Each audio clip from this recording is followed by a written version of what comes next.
परिशोध परिशोधर अर्थ हेउछि ऋण सुझिबा। मधुर विनय वचन कही तोषिबा जन मन। शुभ सकाळ पिला माने आपण मानक गोटे नुआ क्लास को स्वागत करूछि। आजर क्लास रे आमे पढिबा ओकार जोग।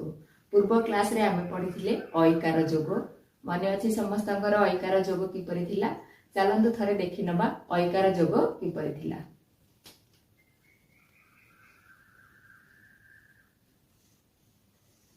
ए अक्षरटी को कौन कहवा ऐ स्वर वर्ण रे जाउछि।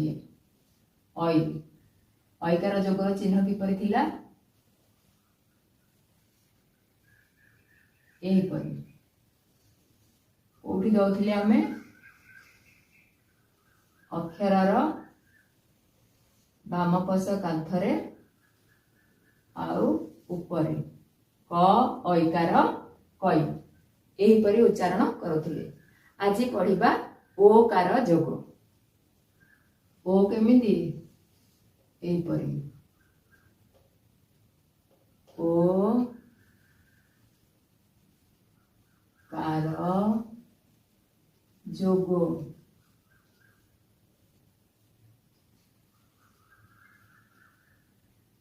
ओकार जोगर चिन्ह किपरि एही परि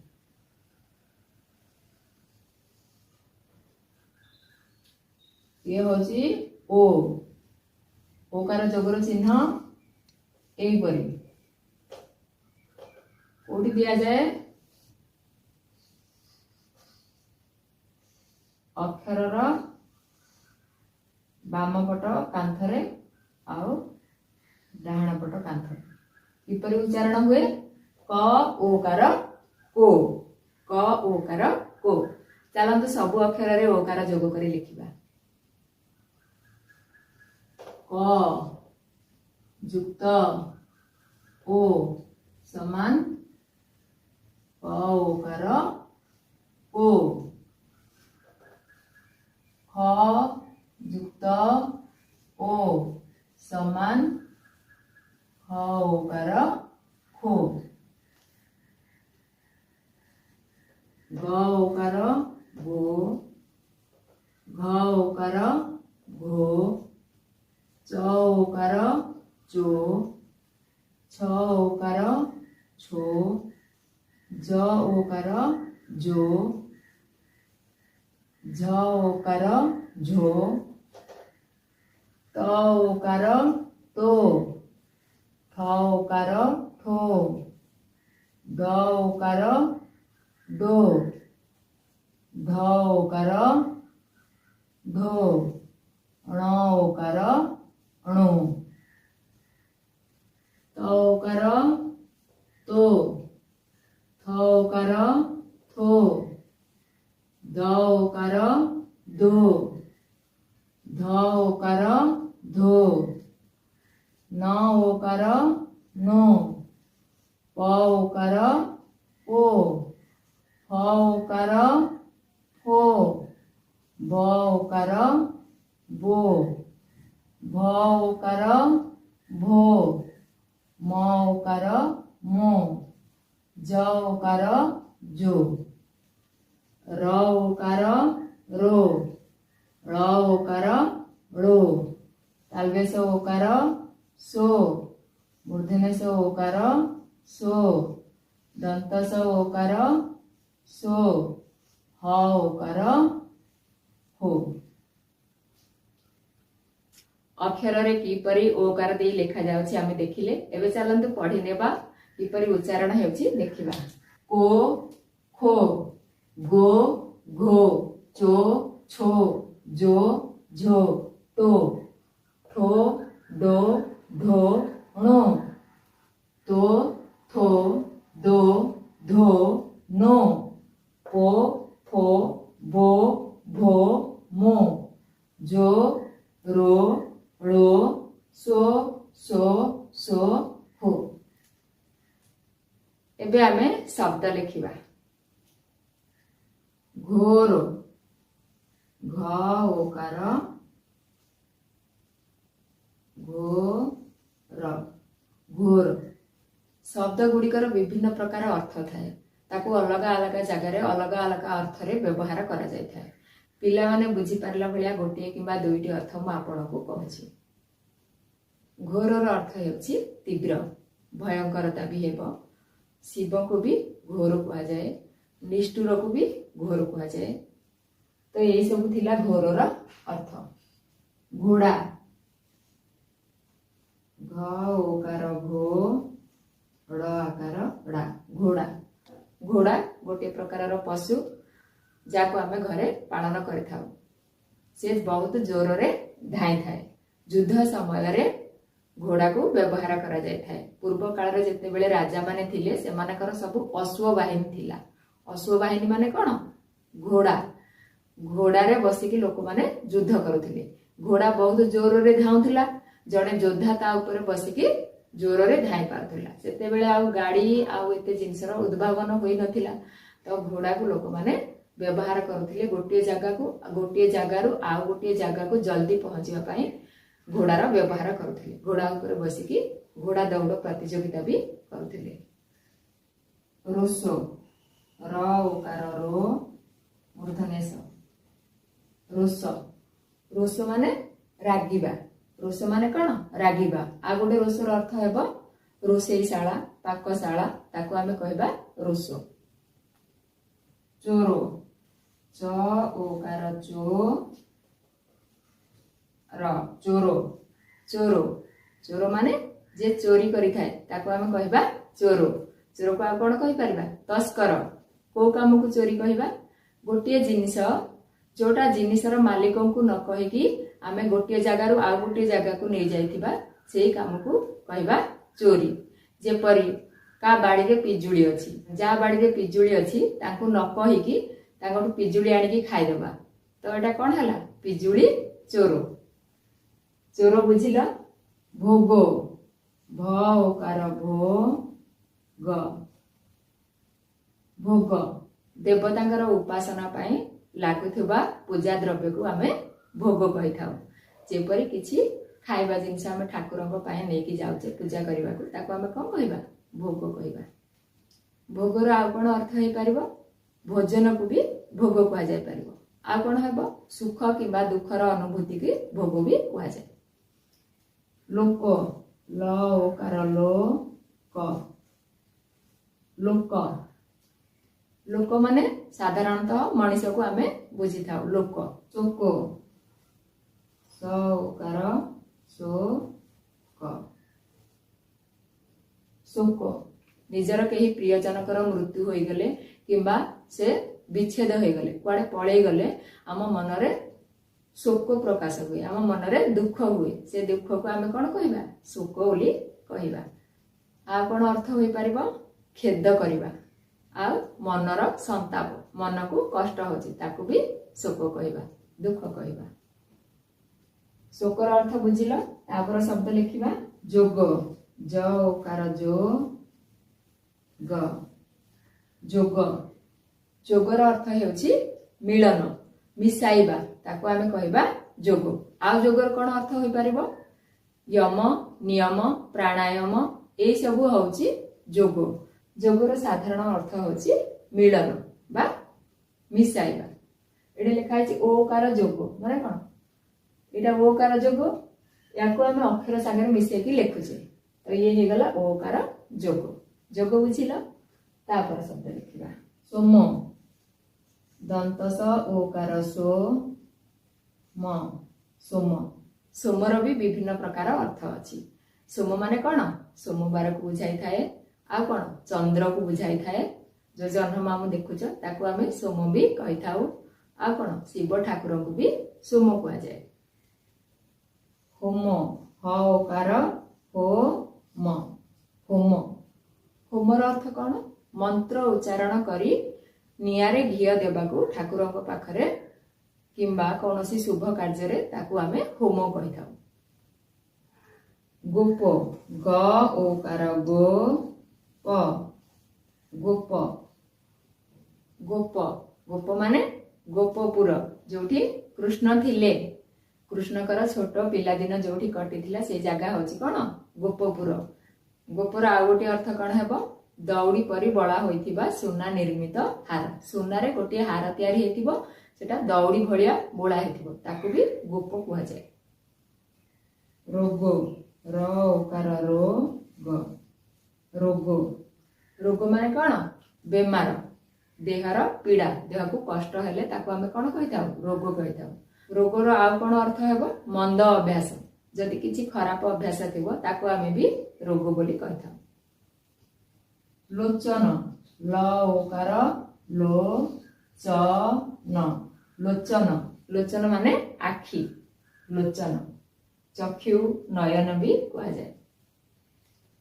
भोजन भो ज न भकार भो ज न भोजन भोजन माने खाइबा आमे जो खाइबा खाउछे ताको कोन कहउछे भोजन। कपत क प ओकार पो त कपत कपत माने एक प्रकार चढ़ई अछि कापता चढ़ई ताकू कहा जाए कपत। गोकुल ग ओकार गो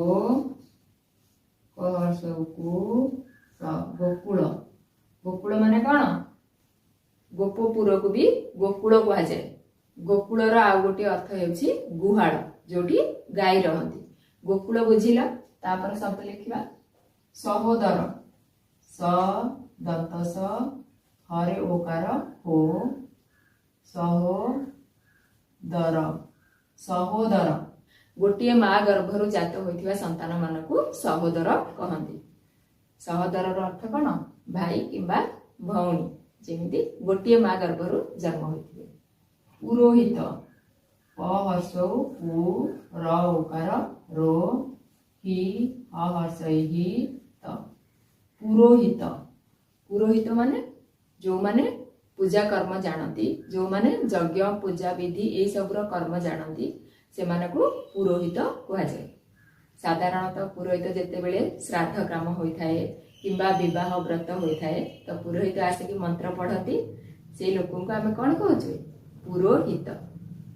परिशोध प र हर्षै रि सो तालबेस ओकार सो ध परिशोध परिशोधर अर्थ हेउछि ऋण सुझिबा कौन ऋण सुझिबा। परितोष प र हर्षै रि त ओकार तो मूर्धनेश परितोष परितोषर अर्थ हेउछि परितृप्ति बा महा आनंद। पिला माने आमे एबे सब अक्षर रे ओकार जोग करी लेखिले आ सब शब्द भी लेखिले किपरि उच्चारण हेउछि जानिले तार अर्थ जानिले। एबे चालंतु थरे पढ़ी नबा। घोर घोड़ा रोसो चोरो भोगो लोको शोको जोगो सोमो होमो गोपो रोगो लोचन भोजन कपोत गोकुल सहोदर पुरोहित परिशोध परितोष।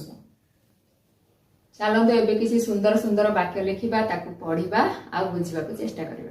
मधुर विनय वचन कही तोषिबा जन मन गोलाप फूल बड़ डौल आसहे तोलिबा होइन मेल नकर रोष नधर दोष भाई भौणी खेलिबा आस। बहुत सुंदर सुंदर वाक्य होइछि ना चलंतु लेखिबा आ पढ़िबा। मधुर विनय वचन कही तोषिब जन मन मधुर मधुर विनय वर्षै नय मधुर विनय वचन वचन मधुर विनय वचन कही तोषिबा जन मन कही